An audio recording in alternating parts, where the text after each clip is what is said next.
Today, we're looking at how you can use collaborations to work together on social media to raise awareness. Now, this is the life of Pippa, and she is working with Visit Brighton. Now, Visit Brighton obviously are the sort of main account who are always looking for, to attract new people to their feed. So here we go. This is Visit Brighton. They're always on social media. They are always making sure that they've got all the top spots for you to visit when you come to Brighton. But the reason why I love their feed at the moment is because they've done this, which is the collaboration with the Life of Pippa, looking at the wheelchair accessible activities in Brighton, which she's obviously put that it's an ad / press, and she's thanked them very much. Now, she has gone around Brighton in a wheelchair. She's hired the beach wheelchair. She's looking at what you can do, what you can see, where you can go, how easy it is. And it's just and she's done so much detail in it as well. She's tagged in all of the key places that she went to so she can recommend. And then her hashtag's incredible as well. So that is essentially, the tourist board that's working with someone locally who has a big following, who can show off just how incredibly accessible Brighton actually is through their own eyes, at their level, through their own eyes. And that can also, in turn, then inspire new people who might have a wheelchair or might have walking difficulties to come to Brighton, which they might never have thought of before. So it's just an incredible way of showing that you can collaborate with other influencers and high-profile people within your area if you want to raise awareness of a particular topic. I'll let you guys watch it for a second.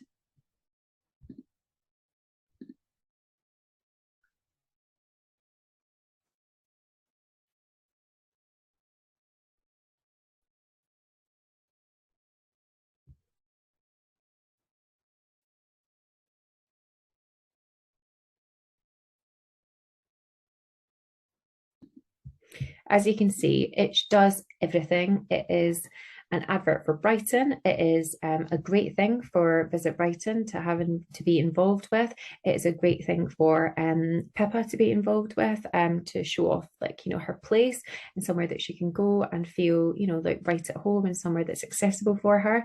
It's a great way to advertise and publicize all of the great places within the area. It's just an overall absolutely phenomenal collaboration. So it just shows you that when you work with influencers, it doesn't have to be in the traditional sense about selling. Sometimes it can just be about actually showing off your place to the best of its ability. Now, if I was Visit Brighton, I would want to be, because they are always on social media and they're always keeping things up to date.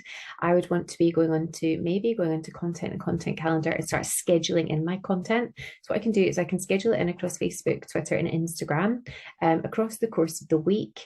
And then once it's scheduled in, I can start to actually look at it and say, right, okay, was I happy with that one? How did it work? How did it work on Twitter versus Facebook? How good does it look? And then you can keep adding in posts as you go. And then the other thing, of course, is you can go back and you can look back at other dates as well to look at previous content to see, did previous week work better? What worked? So you can start to really get a bit of an understanding as to what worked and what didn't within your calendar. Now, if you've got any questions whatsoever, click on the little blue button. We love to help.